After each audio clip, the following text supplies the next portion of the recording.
जय राधा माधव कुंज बिहारी। जय राधा माधव कुंज बिहारी।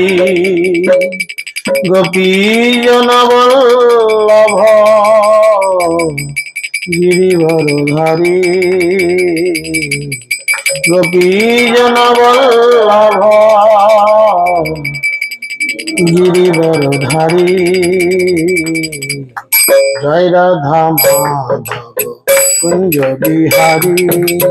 जय राधा माधव गोपीजन वल्लभ गिरिवरधारी।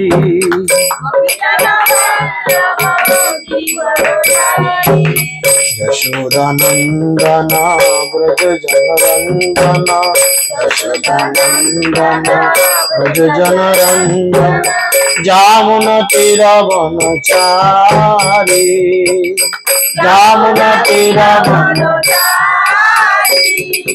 जय राधा माधव कुंज बिहारी।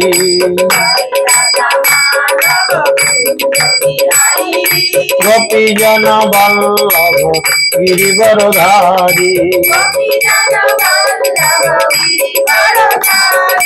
यशोदानंदन व्रज जनरंजन।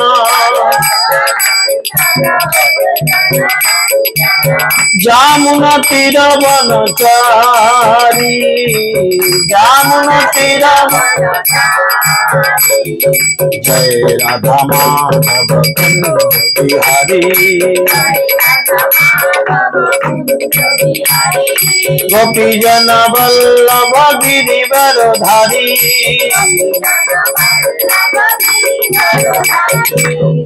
हरे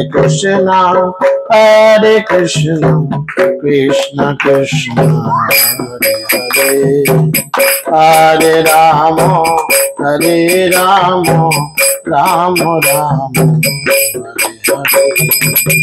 हरे हरे। हरे कृष्ण कृष्ण कृष्ण हरे हरे।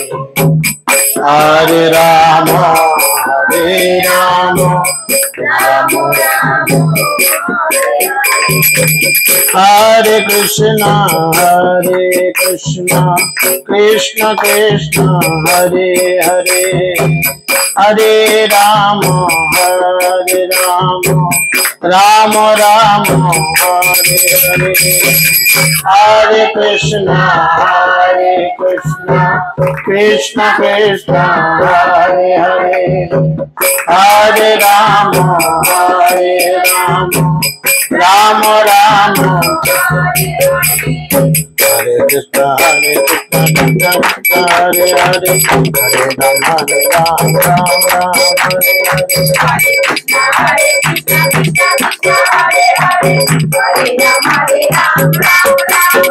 बोलो हरे कृष्णा कृष्णा हरे हरे।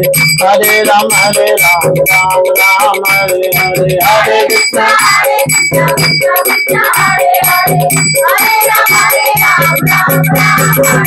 जय राधा माधव जय राधा माधव। राधा माधव जय राधा माधव।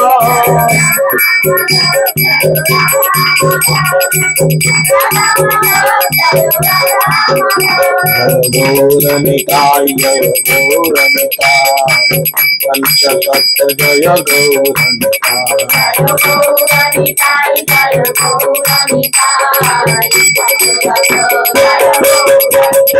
जय जय प्रभुपाद प्रभुपाद प्रभुपाद।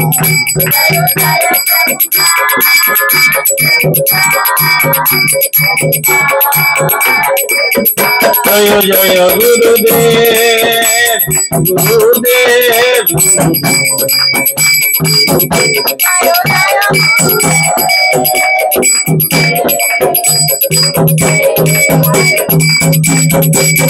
निताई गौर हरि बोल। হরি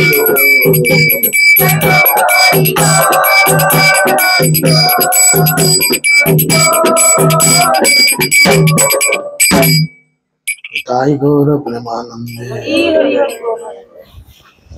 ओम अज्ञानम तिमिरन्धस्य ज्ञानञ्जनशलाकया चक्षुरुन्मिलितं येन तस्मै श्रीगुरवे नमः। नमः विष्णुपादाय कृष्णपृष्ठाय भूतले श्रीमते जयपताका स्वामिनिति नामिने नमाचार्यवादाय निताय कृपाप्रदायिने गौरगदाधामदाय मगरग्रामतारिणे नमो विष्णुपादाय कृष्णपृष्ठाय भूतले श्रीमते भक्तिवेदान्त स्वामिनिति नामिने नमाचार्यवादाय निताय कृपाप्रदायिने गौरगदाधामदाय नमो विष्णुपादाय कृष्णपृष्ठाय भूतले श्रीमते भक्तिवेदांत स्वामिनिति नामिने नमस्ते सरस्वती देवे गौरवाणी प्रचारिणे निर्विशेष शून्यवादे पश्चात्देशतारिणे जय श्री कृष्ण चैतन्य प्रभु नित्यानंद श्री अद्वैत गदाधर शिवासदि गौर भक्तवृंद हरे कृष्णा कृष्ण कृष्ण हरे हरे हरे राम ओम नमो ओम नमो भगवते वासुदेवाय ओम नमो भगवते वासुदेवाय हरि ओम तत्सत हरे कृष्ण सकल के आंतर्जातिक कृष्ण भावनामृत संघ तथा इस्कনের পক্ষ থেকে গৌর পূর্ণিমার প্রীতি শুভেচ্ছা এবং অভিনন্দন। আপনারা সকলেই জানেন আগামী পরশু গৌর পূর্ণিমার অধিবাস,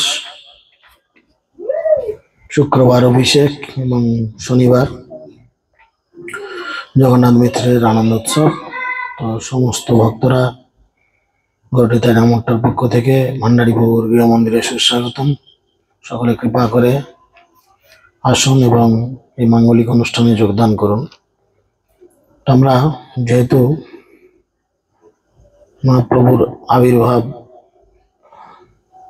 তিথি, সেই জন্য আমরা মহাপ্রভুর কিছু লীলা আলোচনা করব। আজকে আলোচনার বিষয়বস্তু চৈতন্য মহাপ্রভুর যৌবন লীলা। এর আগের দিনে পৌগণ্ড লীলা করেছিলাম। যদিও এই যৌবন লীলা মহাপ্রভুর 16 বছর বয়স থেকে সন্ন্যাস গ্রহণ পর্যন্ত এই লীলা সূত্ররূপে লেখা রয়েছে।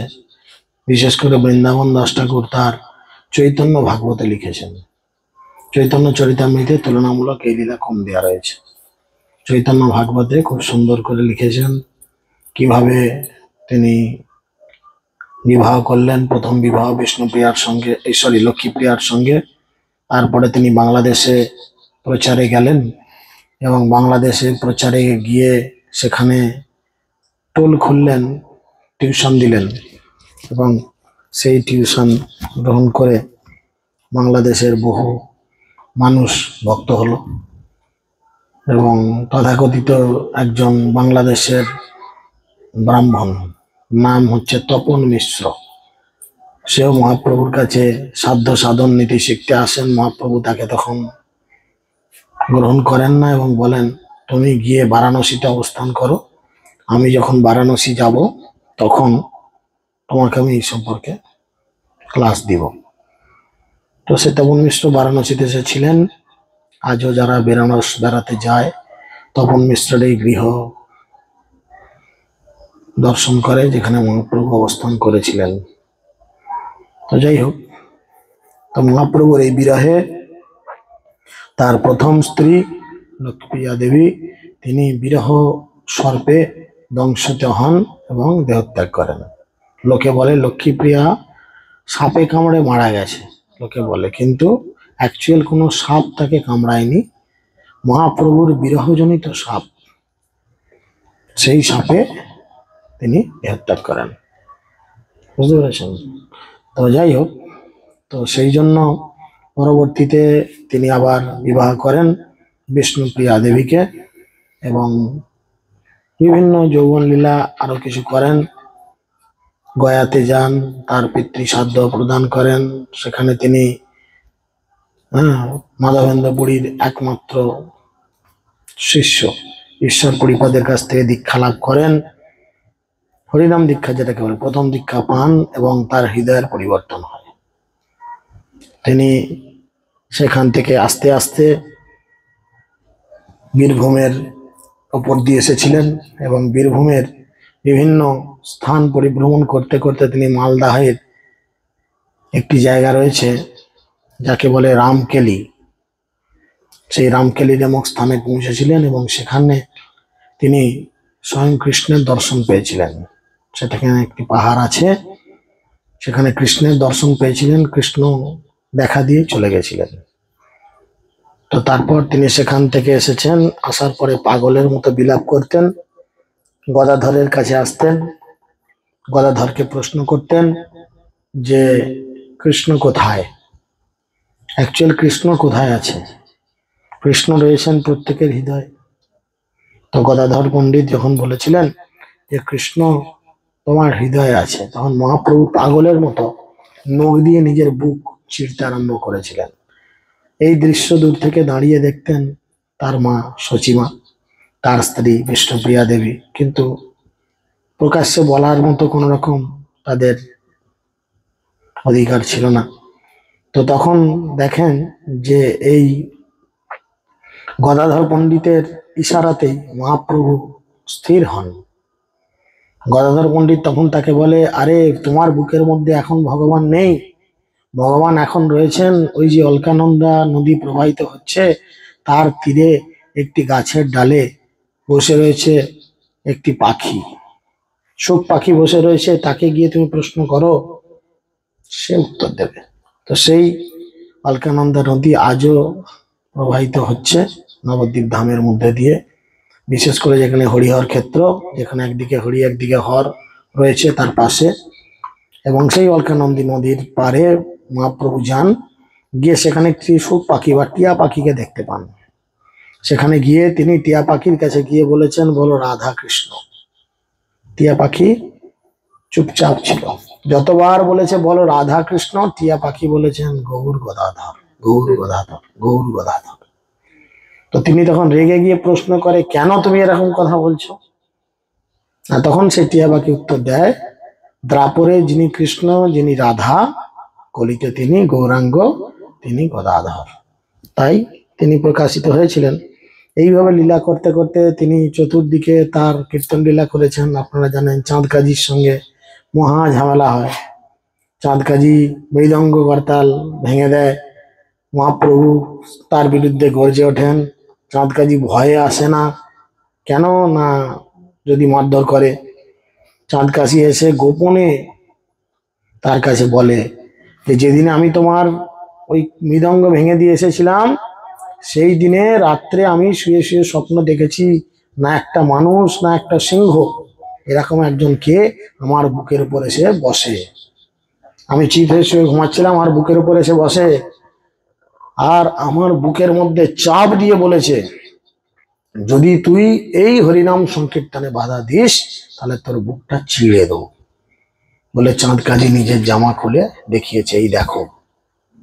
মহাপ্রভু দেখেছেন স্বয়ং নৃসিংহদেবের হাতের ছাপ চাঁদ কাজীর বুকের উপর। এরকম অনেক লীলা রয়েছে। তো সেই জন্য তিনি রাধার প্রেম রসে মাধুর্য আস্বাদন করার জন্য শ্রীমতী রাধারানীর ভাব অঙ্গীকার করেন এবং একান্ত ভাবে গোপী ভাব স্বীকার করেছেন। যত রকমের ভক্তভাব আছে তার মধ্যে সব থেকে শ্রেষ্ঠ ভাব হচ্ছে গোপী ভাব। বুঝেছেন?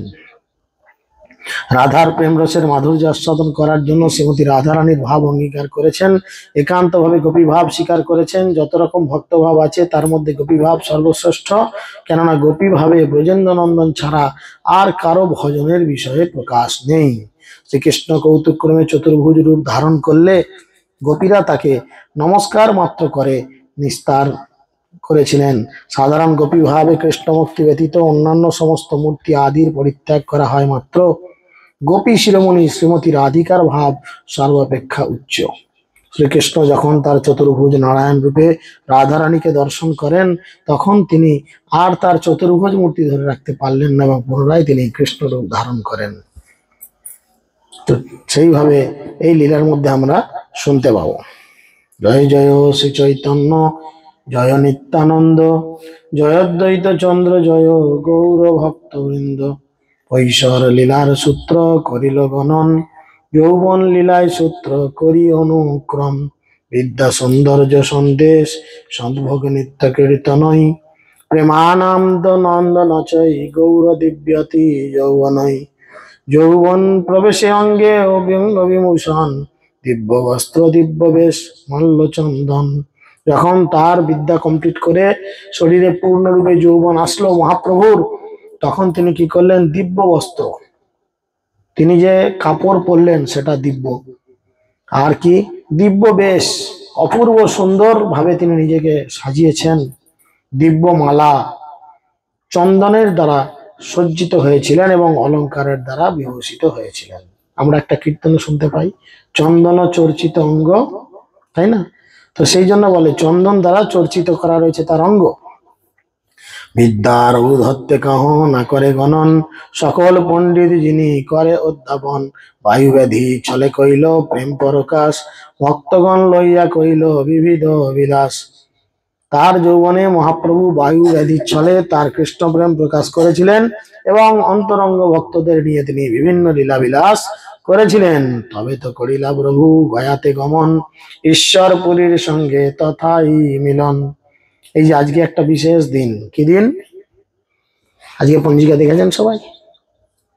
দেখেন নাই? কে কে মঙ্গল আরতির পর পঞ্জিকা দেখেন? ছেড়ে দিয়েছেন সবাই দেখা। কত ভালো আচরণ, চিন্তা করে দেখেন। আমরা বৈষ্ণব সদাচারে রয়েছি, আমরা এটুকু জানি না যে আজকে কোনো বিশেষ তিথি বিশেষ দিন আছে কিনা, তাই না? নতুন পঞ্জিকা পেয়েছেন সবাই? যারা গেছিলেন ওখানে ক্লাসে তারা পেয়েছেন, যারা যাননি কি জানি। আপনি গ্রুপ তো ফলো করেন না। ওখান থেকে আসে, জানি তো আমাদের পরিক্রমা গেলে ওখান থেকে আসে। কে আনে? আপনি না, কে আনে? আপনি আনেন তো। আপনি গ্রুপ দেখেছেন? আপনি গ্রুপ দেখেছেন? কেন?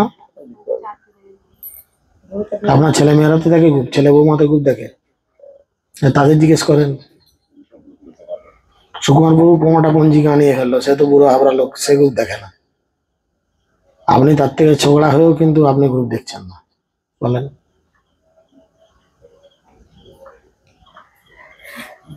সে 15টা পঞ্জিকা কিন্তু আনেই নিয়েছে কাকাবাবুকে দিয়ে। আপনি আপনার এলাকার ভক্তদের জন্য পঞ্জিকা আনাননি, শুধু সূর্যর মা একটা বোধহয় নিয়েছে।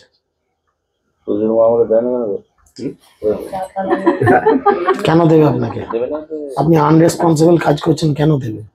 কাজটাই তো আনরেসপন্সিবল কাজ। একজন লিডারের দায়িত্ব কর্তব্য কি? ভক্তরা যাতে কোনো সমস্যা না পড়ে সেই জন্য সব দিকে লক্ষ্য রাখা, তাই নাকি? শনিবার থেকে শুক্রবার হলেই আমাদের মানে যারা গৌড়ীয় ভাবধারায় চলে তাদের বছর শেষ, শনিবার থেকে নতুন বছর শুরু আমাদের। নতুন বছরের জন্য পঞ্জিকা আমরা মায়াপুর থেকে 150 পিস পঞ্জিকা ঘাড়ে করে চাকরি চলে আসলাম। সব এলাকার ভক্তরাই প্রায় নিয়ে নিল, শুধু আপনি আর 2-1জন পড়ে রইল। বললি গান গাইবেন, পড়িয়া রইল বচন আপনার দোষে। দেখুন, দোষে পড়ে আছেন ঠিক আছে, ভালো কথা, কিন্তু দোষটাকে তো সংশোধন করতে হবে।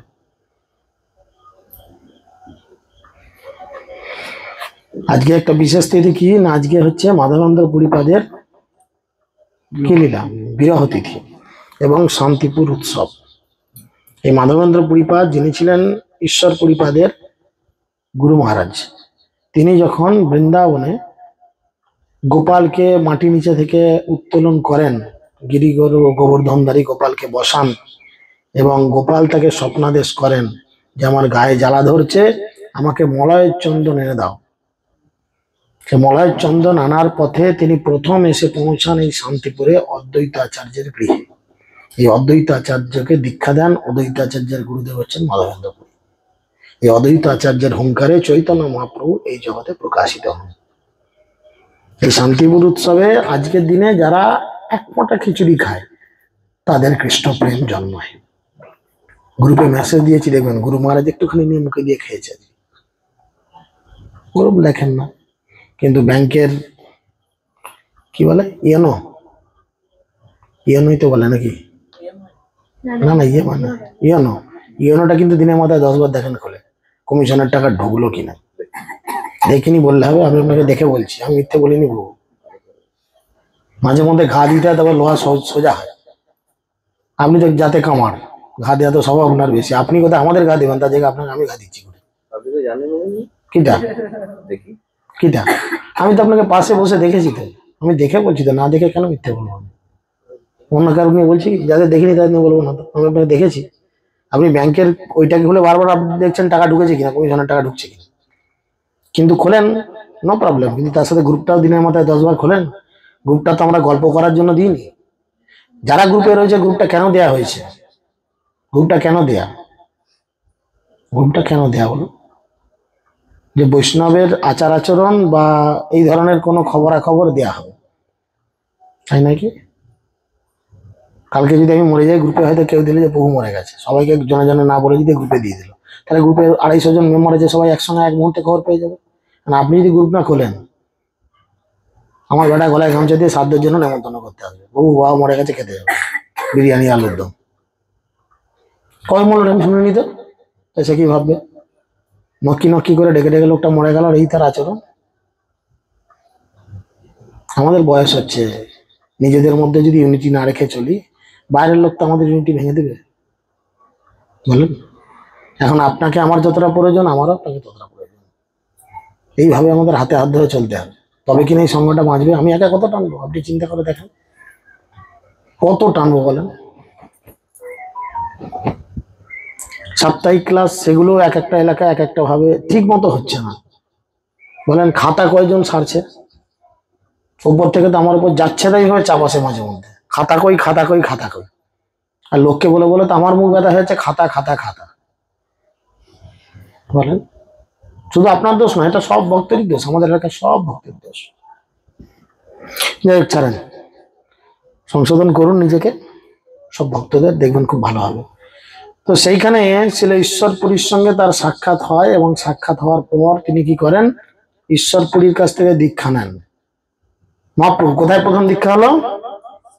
গয়াতে, পাটনা গয়া।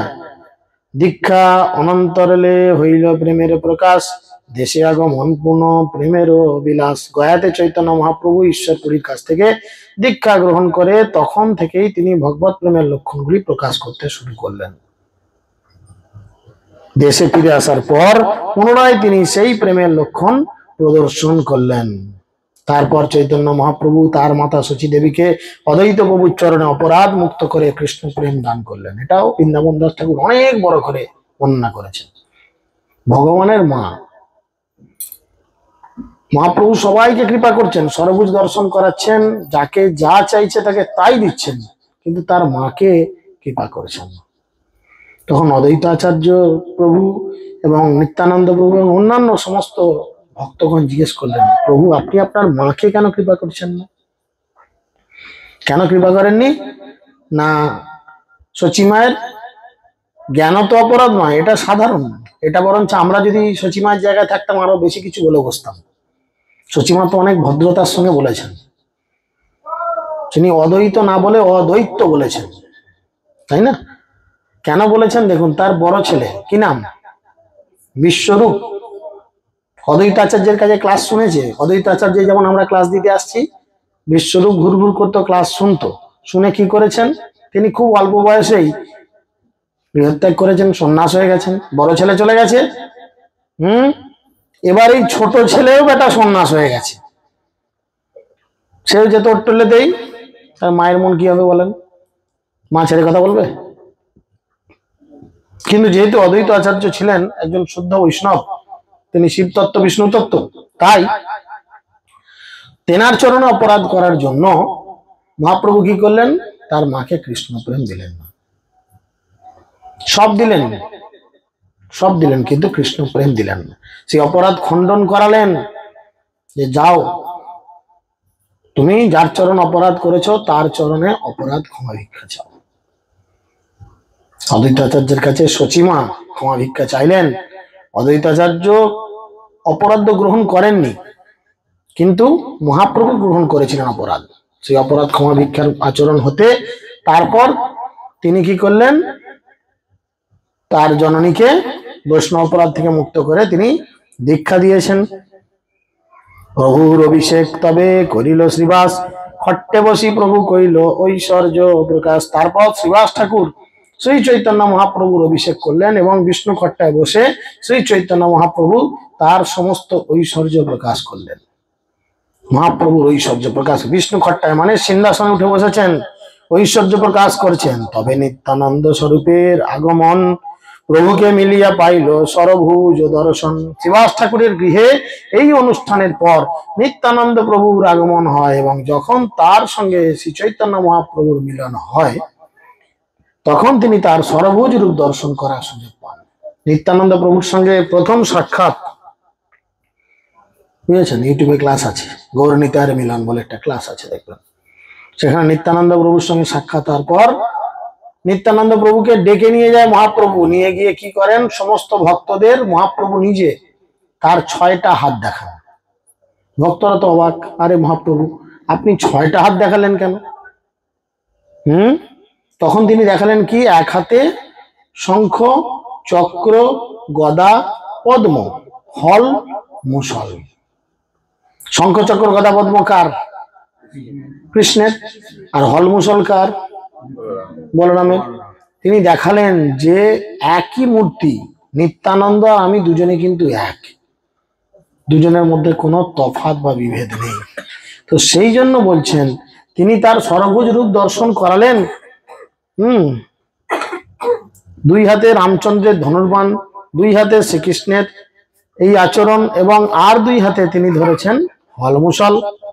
সেইভাবে প্রথম সরভুজ তারে দেখাইল ঈশ্বর, শঙ্খ চক্র গদা পদ্ম সাঙ্গ বেণুর্ধর। তবে চতুর্ভুজ হইলা 3 অঙ্গ বক্র, 2 হস্তে বেণু বাজায় 2 শঙ্খ চক্র। তারপরে 6টা হাত থেকে দেখালো 4টে হাত। সবাই দেখছে, ভক্তরা বসে। কি কি দেখলো?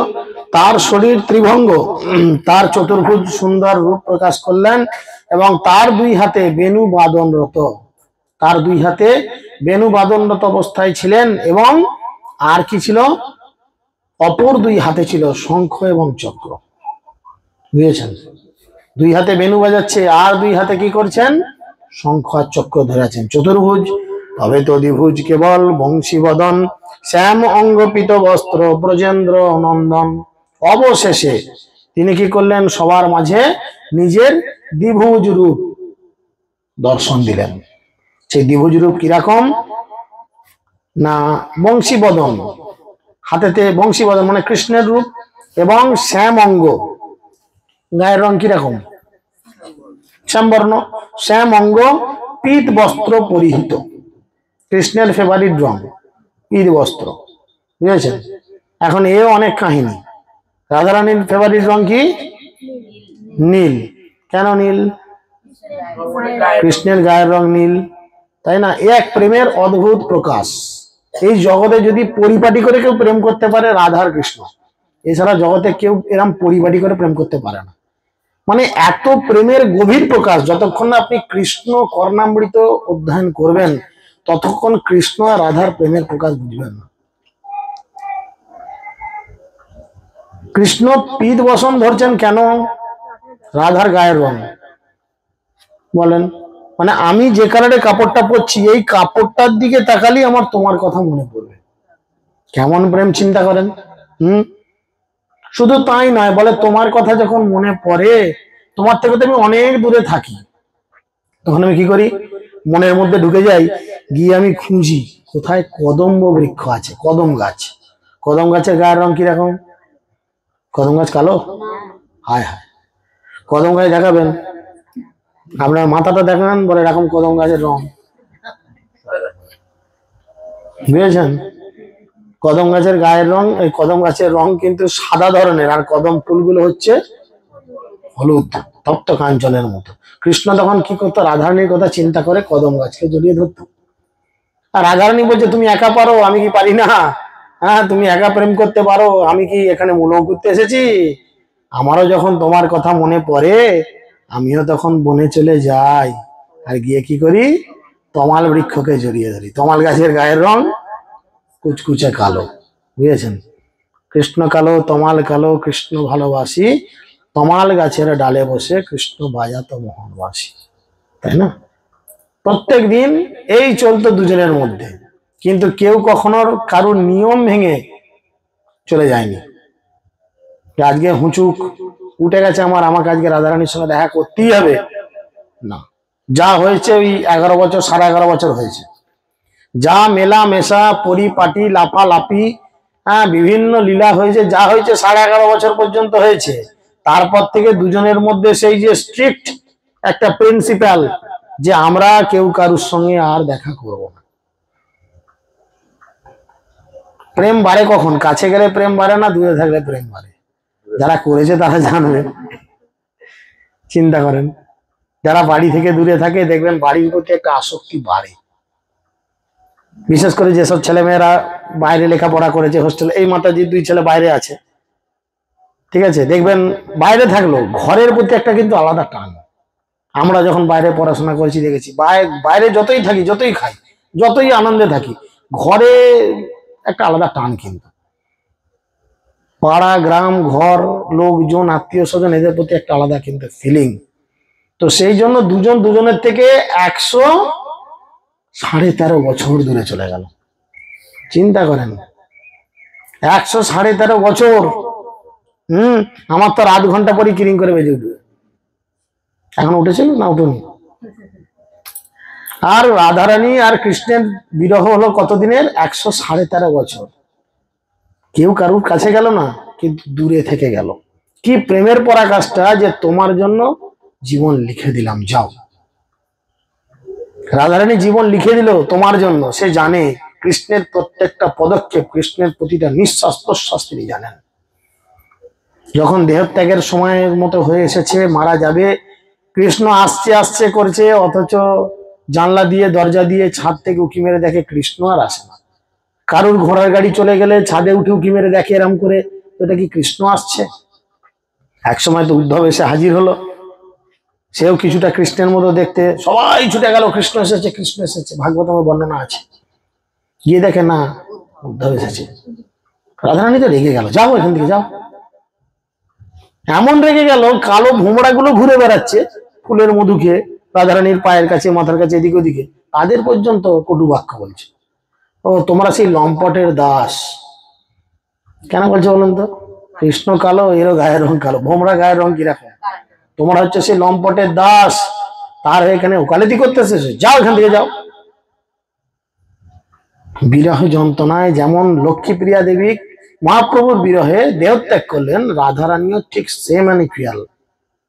ভালোবাসা মানে কখনো কাছে পাওয়ার দরকার পড়ে না। ভালোবাসা মানে দুইটি হৃদয়ের মিলন, যেটাকে এই জগতের কোনো শক্তি, কোনো ক্ষমতা, কোনো কিছুর দ্বারা আলাদা করতে পারবে না। রাধারানী বলল মারা যাবে, এরকম কন্ডিশন, শুইয়ে দিয়েছে, কলা পাতার উপরে শুইয়ে দিয়েছে। রাধারানীর গায়ে এত টেম্পারেচার যে রাধারানীর গা ছোঁয়া যাচ্ছে না। কলা পাতার সঙ্গে সঙ্গে সে শুকিয়ে যেমন শুকনো কলা পাতা হয়ে যায়, সেরকম অবস্থা হয়ে যাচ্ছে। কোনো সেন্স নেই। নাকের কাছে তুলা ধরে, তুলোটা যা হোক করে একবার হয়তো নড়ছে, 2-5 মিনিট পর নাকের তুলোটা একটু নড়ে, কারণ তখন তো পালস অক্সিমিটার থাকেনি, আর ডাক্তারও তেমন থাকেনি যে পালস চেক করবে বা স্টেথো বসাবে, প্রেশার মাপবে, কিছু নেই। তখন সব কবিরাজ আর এইসব ওপরে ডিপেন্ডেবল ছিল। তাই বেঁচে আছে কিনা দেখার জন্য নাকের ডগায় তুলো ধরতো, কেননা নিঃশ্বাস প্রশ্বাস নিলে তুলোটা নড়বে। দেখে তুলো আর নড়ে না, অনেকক্ষণ ধরে সবাই ভেবেছে হয়ে গেছে, রাধারানী শেষ। কৃষ্ণ বিরহে রাধারানী শেষ। সারা জীবন তার শাশুড়ি ননদ তার দুর্নাম দিয়ে গেছে, গেছে কিনা? দুশ্চরিত্রা, কলঙ্কিনী, হেন তেন, পর পুরুষে চলে যায়, ইত্যাদি ইত্যাদি কত নোংরা নোংরা কথা বলেছে। রাধারানী কোনো প্রতিবাদ করেনি। রাধারানী কোনো প্রতিবাদ করেনি, তিনি নীরবে শুধু শুনে গেছেন। তিনি জানেন আমার হৃদয় আমি যাকে ধরে আছি, এখান থেকে কেউ তাকে সরাতে পারবে না। হৃদয় ধারণ করে আছেন। এই অবস্থায় তার ননদ এসেছে, কি নাম? দুটি ননদ, মানে দুটো ছুঁড়ে দিলেন, যেটা হবে আমি আমাকে ক্যাজলুপে নিতে হবে। হ্যাঁ, কোনটা? এই রে,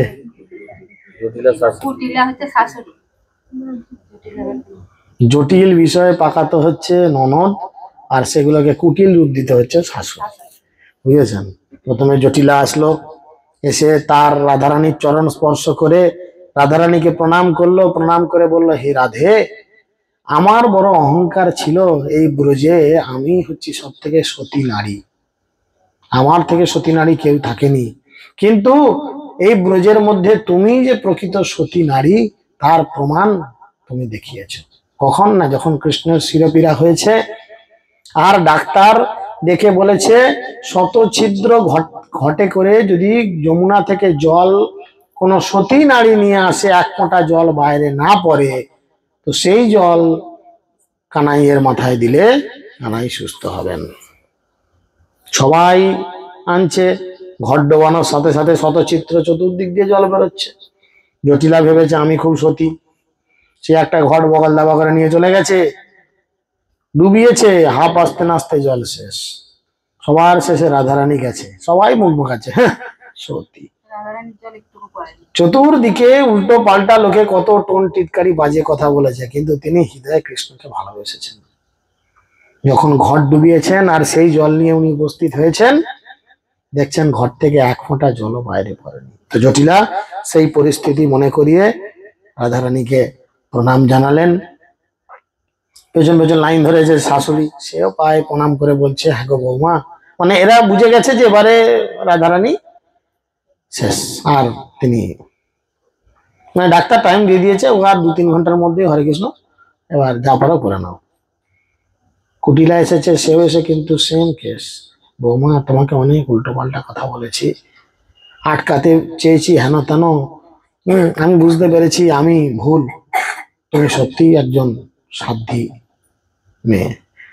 তথাকথিত তার স্বামী আয়ন ঘোষ এসেছেন, যিনি ভগবান কৃষ্ণেরই এক প্রকাশ, তিনি পর্যন্ত সে রাধারানীর চরণে প্রণাম করে বলেছে, রাধে, আমি কোনোদিন তোমাকে স্পর্শ করে দেখিয়ে নি, স্পর্শ করিও নি, আমি জানি তোমার প্রকৃত স্বামী হচ্ছে কৃষ্ণ। রাধারানীর চোখ খোলেনি, এত কিছুর পরেও চোখ একবারও খোলেনি। এই হচ্ছে প্রেমের প্রকাশ। লক্ষ্মীপ্রিয়া দেবী যেমন দেখিয়ে গেছেন, তিনি এক রাধারানীর প্রকাশ, এইভাবে দেখিয়ে গেছেন। বিষ্ণুপ্রিয়া দেবী দেখিয়ে গেছেন।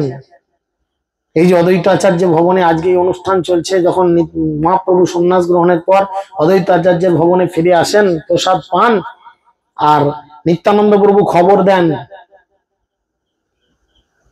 নবদ্বীপে শচী মায়ের কাছে, খবর দাও তোমার নিমাই ফিরে এসেছে। আর শচীমা কি করছেন, সেই দেখবেন ঘট তোলে, হিন্দুদের নদী থেকে ঘট তুললে অনেক মেয়েরা আছে কোমরে ঘট নেয়, আর আঁচলটা একটু ওই মাটিতে লুটিয়ে লুটিয়ে আসে, তাই না? শচী মায়ের কোনো হুঁশ নাই যে আঁচলটা খুলে মাটিতে লোটাচ্ছে, চুল আঁচড়ায়নি 7 দিন ধরে। কেন? না নিমাই একমাত্র অবলম্বন, বাড়ি ছেড়ে চলে গেছে। শচী মায়ের বাহ্যিক প্রকাশ হয়েছে নিমাইয়ের প্রতি প্রেমের, বাৎসল্য প্রেমের বাহ্যিক প্রকাশ। তিনি গোটা নবদ্বীপে পাগলের মতো ছুটেছেন, আর নিমাই নিমাই নিমাই নিমাই করে চিৎকার করেছেন। নবদ্বীপ ধাম এত পবিত্র ধাম, সেই ধামে একটা জায়গার নাম রয়েছে যেটা খ গ্রুপের প্রথম দিন এবং ক গ্রুপের 3য় দিন শেষ দিন পরে, সেই জায়গার নাম হয়েছে নিদয়া ঘাট। নিদয়া ঘাট অর্থাৎ মহাপ্রভু ওই ঘাট দিয়ে পার হয়ে কাটোয়ায় গিয়ে সন্ন্যাস গ্রহণ করানোর জন্য চলে গেছিলেন। তাই শচীমা ওই ঘাটের নাম দিয়েছিলেন নিদয়া ঘাট। তোমার কোনো দয়া মায়া নেই, তুমি মায়ের কোল থেকে সন্তানকে এইভাবে কেড়ে নিলে, তোমার কাছ দিয়ে মহাপ্রভু পেরিয়ে গেল। বুঝতে পারছেন? সেই মাকে ডেকে এনেছে, খবর দিয়েছে, মা চলো তোমার নিমাই ফিরে এসেছে। মায়ের খুব আনন্দ, আর মায়ের চোখ মুখ দেখে নিত্যানন্দ প্রভু বুঝেছেন যে মা আমার 7 দিন কিছু খায়নি। যখন গৌর ছিল তখন নিতাই আর গৌর দুজন মিলেই মায়ের কাছে আসতো খাবার খাওয়ার জন্য। শচীমা খুব সুন্দর সুন্দর রান্না করতে পারতেন, নিত্যানন্দ প্রভু তিনিও স্বয়ং ভগবান। তিনি বুঝলেন মা কিছু খায়নি 7 দিন। এই অবস্থায় মাকে যদি নিয়ে যাই, মা আনন্দে উল্টে পড়ে যাবে, মাথা মাথা ঘুরে যাবে। কিছু খাওয়াতে হবে। মায়ের কাছে কি হলে, মা বড় ক্ষুধা লেগেছে, আমাকে কিছু খেতে দেবে। ছেলে যখন মায়ের কাছে কিছু খেতে চায়, তখন মা খাওয়ায়। তখন শচীমা নিজে রান্না করেন, নিত্যানন্দ প্রভুকে খাওয়ান, নিজে খান। কিন্তু চিন্তা করেন, বিষ্ণুপ্রিয়া দেবী তখনও কিন্তু ঘর থেকে বেরোননি। কেন না, মহাপ্রভু ওই যে বলে গেছেন, আমি এবং এই বিগ্রহ আর এই পাদুকা অভিন্ন, যেটা আজও রয়েছে নবদ্বীপে। ধামেশ্বর মহাপ্রভু রূপে আজও বিরাজমান। ধামেশ্বর মহাপ্রভু নবদ্বীপ শহরে রয়েছে। সেখানে কেবলমাত্র অনেকে মানে জামাই ঠাকুরও বলে, বুঝেছেন? যেহেতু নবদ্বীপে উনি বিবাহ করেছিলেন বিষ্ণুপ্রিয়া দেবীর, উনি জামাই ছিলেন, তাই জামাই ঠাকুর অনেকে বলেন। তো সেই গৌরাঙ্গ মহাপ্রভুর বিগ্রহ আজও বর্তমান, এবং সেই পাদুকা যেগুলো উনি খুলে দিয়ে গেছিলেন তার স্ত্রীর কাছে, বিষ্ণুপ্রিয়া দেবীর কাছে বলেছিলেন যে এটা আমি এবং এটি অভিন্ন। তাই তিনি স্বামীর সেই কথা শুনে, রাধারানী যেমন ছিলেন 113.5 বছর, উনি 24টা বছর কাটিয়ে দিলেন ওইভাবে। শাশুড়ি জিজ্ঞেস করছে, হ্যাঁ গো বৌমা, খোকা ফিরে এসেছে, খবর পেয়েছি। দেখেছো, সঙ্গে সঙ্গে আরম্ভ হয়ে গেছে। হ্যাঁ গো বৌমা, খোকা ফিরে এসেছে, খবর পেয়েছি। তুমি কি যাবে ওখানে খোকাকে দেখতে? তিনি বললেন, না, আপনি যান। কেন বললেন? তিনি জানেন তার স্বামী যে মিশনে গেছে, সন্ন্যাসী, সন্ন্যাসীর কর্ম কখনো নয় স্ত্রী সঙ্গ করা বা স্ত্রী মুখ দর্শন করা। আমি তার ভালোবাসার মানুষ, যদি আমি তার সামনে কখনো গিয়ে উপস্থিত হই, তাহলে যদি তিনি তার মিশন থেকে মিস করে যান, নড়বড়ে হয়ে যান, তাহলে তো তার গোটা জগৎকে উদ্ধার করার যে সংকল্প, সেটা তো ভুল হয়ে যাবে। নিজের বুকে পাথর চেপে রেখেও তিনি আমাদের জন্য তার এই সঙ্গকে বিসর্জন দিলেন। ইয়েস, দিস ইজ বিষ্ণুপ্রিয়া দেবী। বলেন, এরপরে হাত কেটে লিখে দেবো আই লাভ ইউ, কি মুরগির পেছন টিপে লিখে দেবো আই লাভ ইউ, কি মশা মেরে সেই রক্ত দিয়ে লিখবো আই লাভ ইউ? তার দাম বেশি না এই ধরনের প্রেমের দাম বেশি? বিচার করো।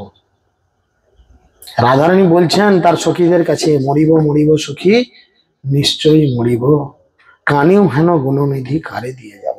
আমি তো মরে যাব অবশ্যই, আমার যা শারীরিক কন্ডিশন, আমি আর কদিনের ব্যাপার। কিন্তু আমার কানাইকে আমি কার কাছে রেখে যাব? ও তো বড় পাগল, আমার কাছে আসে, আমার মুখটা দেখে, আর পাগলের মতো হাত পা ছোঁড়াছুড়ি করে। ও যদি এসে আমাকে একবার দেখতে না পায়, ও তো কেঁদে ভাসিয়ে দেবে গোটা জগৎ। তাহলে সে যদি কান্না করে, আমার তো বড় কষ্ট হবে। তাই সখীদের কাছে বলতে, কানু হেন গুণনিধি কারে দিয়ে যাব। তাহলে তোমরা এক কাজ করো, আমি তো মরে যাবই, না পুড়াইও রাধা অঙ্গ, না ভাসাইও জলে, মরিলে বাঁধিয়া রেখো তমালের ডালে। ওই তমাল গাছের ডালে আমাকে বেঁধে টাঙিয়ে রেখে দিও, ডালের সঙ্গে বেঁধে রেখো। আমি মরে গেলে যমুনার জলে ভাসিও না, আর আমি মরে গেলে পুড়িয়ে দিও না। ওই তমাল গাছের ডালে বেঁধে রেখো, যাতে আমার কানাই প্রত্যেকদিন তমাল গাছের ডালে বসে বাঁশি বাজায়, সে বাজাতে এসে অন্তত আমার মৃতদেহটা দেখেও সে যেন শান্তি পায়। কবি কর্ণপুর এত ফাটিয়ে লিখেছে কৃষ্ণ কর্ণামৃতে, একদম হৃদয় ছুঁয়ে বেরিয়ে যাবে। রাধা কৃষ্ণের প্রেম আলাপ, এক একটা টপিক থেকে এক একটা সিনেমা তৈরি হয়ে যাবে। বুঝেছেন? কি কাহিনী, কি লীলা, সেই জায়গাগুলো কি জায়গা দিয়ে গেছেন। কারণ কৃষ্ণ প্রতিদিন আসে তমাল গাছের ডালে বসে বাঁশি বাজায়। তো সেই জন্য মহাপ্রভু এইরকম আচরণ করেছেন, এবং আচরণ করার পর তিনি তার এই তিনটে রূপ দেখিয়েছেন সকলকে। এবং নিত্যানন্দ প্রভুর ব্যাস পুজো করেছেন। তবে শচী দেখিল রাম কৃষ্ণ দুই ভাই, তবে নিস্তারিল প্রভু জগাই আর মাধাই। এরপরে শচীমা কি দেখলেন? এই যৌবন লীলায় কৃষ্ণ আর রাম দুই ভাই। কে কৃষ্ণ? কে কৃষ্ণ? ঘুম পাচ্ছে? কে কৃষ্ণ? কে কৃষ্ণ? কে? শচীমা কি দেখলো? কি কৃষ্ণ? মনোসংযোগ নেই, বড় মন চঞ্চল,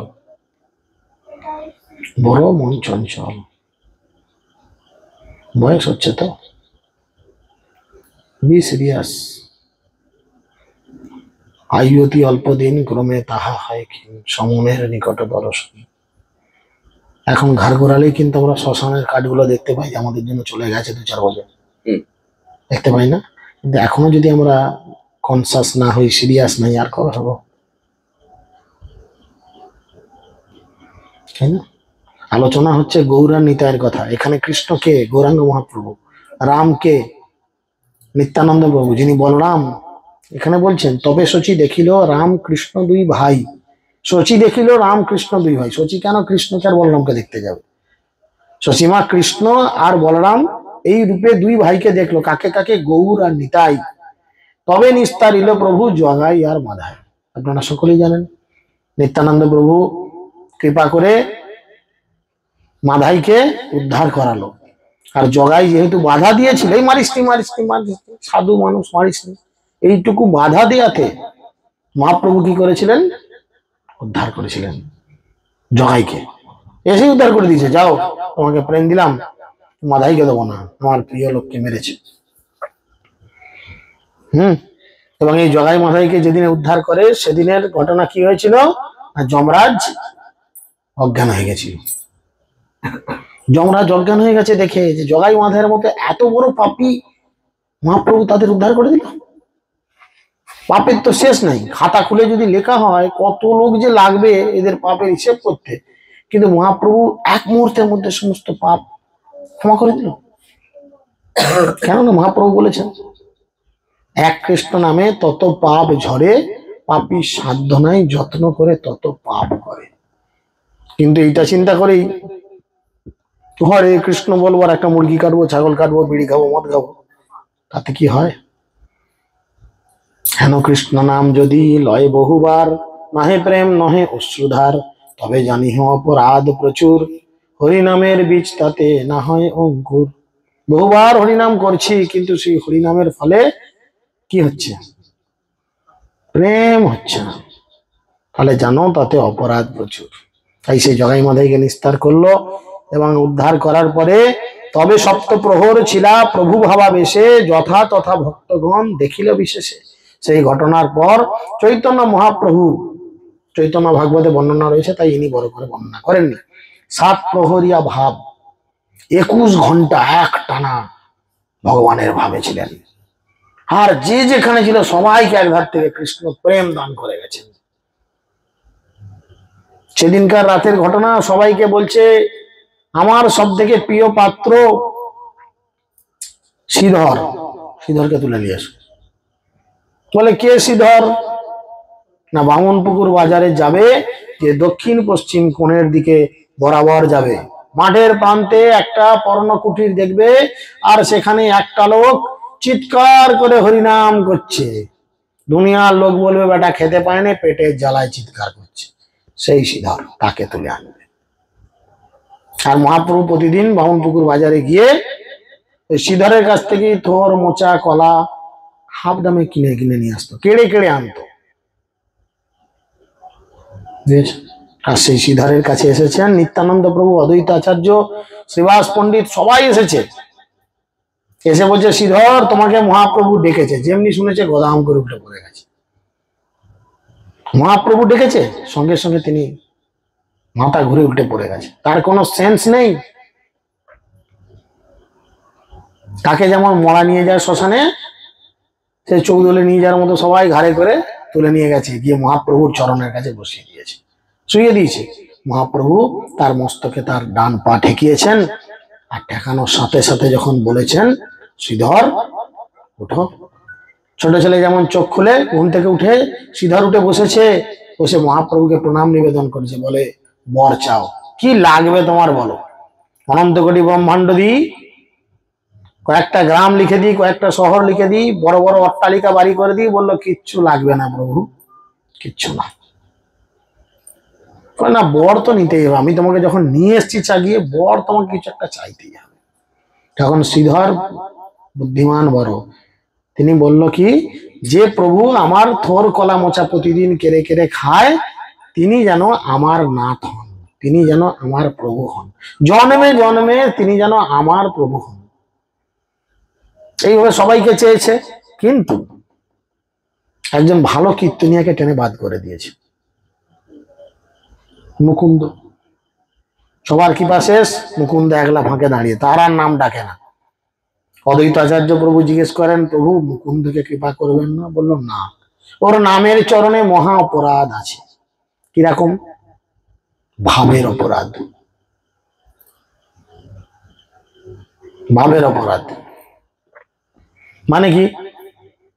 মানে এমন ভাব দেখাবে মনে হচ্ছে না সত্যি ও অনেক কিছু করে ফেলছিল, কিন্তু আদতে সে কিছু করেনি।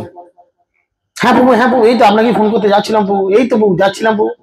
ঘোড়াটিও ফোন করতে জানে, জানে এটা না বলে এখানে গালি গালি খাবো।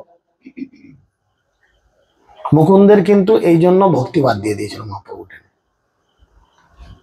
যেখানে পেত সেখানেই চলে যেত হরিনাম করতে, স্থান কাল পাত্র বিচার করার দরকার নেই, অপরাধ যুক্ত হরিনাম করতো এখান সেখান চতুর্দিকে ছুটে ছুটে। মহাপ্রভু যার জন্য বললো ওকে আমি দেখা দেব না। মুকুন্দ নিজের ভুলটা বুঝতে পারলো যে সত্যি আমি যে কাজগুলো করছি এটা তো ঠিক নয়, তাই না? মহাপ্রভু তো বলছে, যাও ভাগবত পর কোনো বৈষ্ণবের থানে একান্ত আশ্রয় করো চৈতন্য চরণে। ভাগবত শুনতে হবে কোনো বৈষ্ণবের কাছ থেকে, নাহলে ভাগবতের রস আস্বাদন করা যাবে না। এই যে এখন চলছে আমাদের যে গীতার ক্লাস, দীক্ষার ক্যান্ডিডেটদের, চলেন যারা যাচ্ছে জিজ্ঞেস করুন, একদম গোঁদলে করে আঙুলে করে গুলিয়ে মুখে দিয়ে দিচ্ছে, ঢক করে গিলে না। জিজ্ঞেস করো যারা যাচ্ছে, যদি ওরা এটাকে হৃদয়ঙ্গম করতে পারে, এরা প্রত্যেকে খুব ভালো পদ্ধতি নিয়ে যাবে।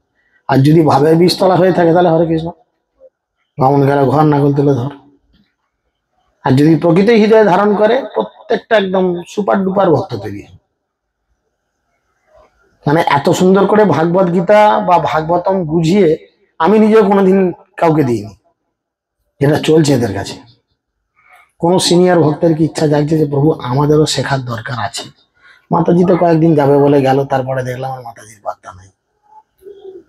শেখার দরকার আছে এগুলো, সিনিয়র লিডারদেরও শেখার দরকার, যে দীক্ষার ক্যান্ডিডেট ওরা শিখুক। আমরা দীক্ষা পেয়েছি বলে আমাদের পেছনে ল্যাজ গজি গেছে না, এটা ভুল চিন্তা ভাবনা। দীক্ষা করার পরেও তো আমরা অনেক ভুলভ্রান্তি করছি, এগুলো শেখার জায়গা আছে। ভাগবতমের যে জায়গায় চলছে, কাদের কাদের সংরক্ষণ করা দরকার, জিজ্ঞেস করুন। টাটকা ক্লাস হয়েছে, ওরা কিন্তু বলতে পারে, জিজ্ঞেস করুন। তাই না? অবশ্যই হচ্ছে। হোয়াটসঅ্যাপে দেখছেন? কাদের তাহলে সংরক্ষণ করা দরকার বলেন? বুঝলেন? এগুলোই তো জানা দরকার না। কুন্তী দেবী কেন প্রার্থনা করলেন? প্রার্থনার কারণ কি? কোন পরিস্থিতির উপর বিবেচনা করে তিনি প্রার্থনা করলেন? এইগুলিতে ক্লাসে শেখার বিষয়। নাইবা পাস করতে পারলেন, নাইবা সবার মতো বলতে পারলেন, শিখতে কি দোষ? এখানে তো কোনো খারাপ আচরণ, খারাপ আলোচনা হচ্ছে না, খারাপ সঙ্গত হচ্ছে না। আপনার বাড়ি যেহেতু সবাই ভক্ত, আপনার প্রভু ভক্তি জীবনে মোটামুটি অনেকটাই অগ্রসর হয়েছেন, আর আপনার বাকিরা তো আপনার দলেরই লোক। ভক্তি দুপুর বেলা হচ্ছে এমন কিছু ব্যাপার নয়। সব এলাকা থেকে যদি মাতাজিরা প্রভুজিরা গিয়ে শেখার জন্য লাইন দিতে পারে, আমরা কেন যেতে পারবো? ভক্তি দুপুরে এমন কি ব্যবসার কাজ ভাবেন? ভাগবতম প্রথম স্কন্ধের অর্ধেক সারা হয়ে গেল না? 8টা না 9টা অধ্যায় সারা করে দিল। আপনার বাড়ির যে দুটো ক্যান্ডিডেট, সে দুটো তো ভাগবতমের মুখই দেখলো না আমার কাছে, 8টা অধ্যায় সারা হয়ে গেল।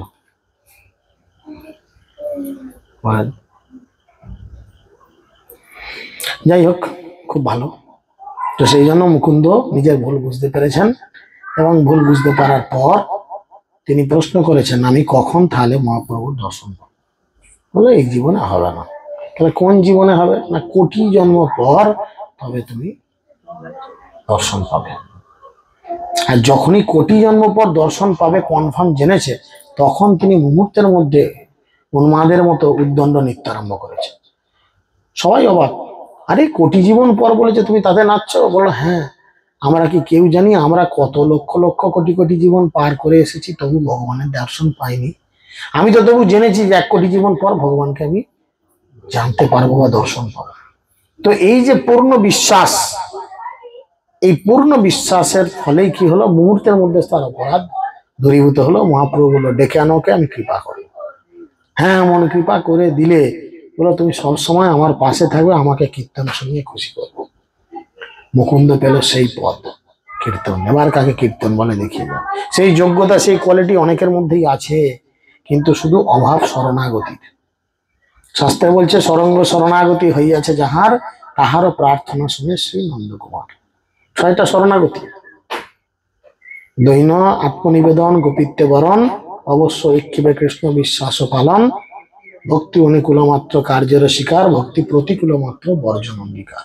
সরঙ্গ শরণাগতি হইয়াছে যাহার, তাহার প্রার্থনা শুনে শ্রী নন্দকুমার। এই 6টা শরণাগতি এমন কি কষ্ট আছে, তাই না? তো যাই হোক, অনেক ছোট বড় বললাম কথা, আমাকে ক্ষমা করবেন। এগুলো আপনাদের মঙ্গলার্থেই বলা, এটা আমার কোনো স্বার্থ নেই। হরে কৃষ্ণ হরে কৃষ্ণ।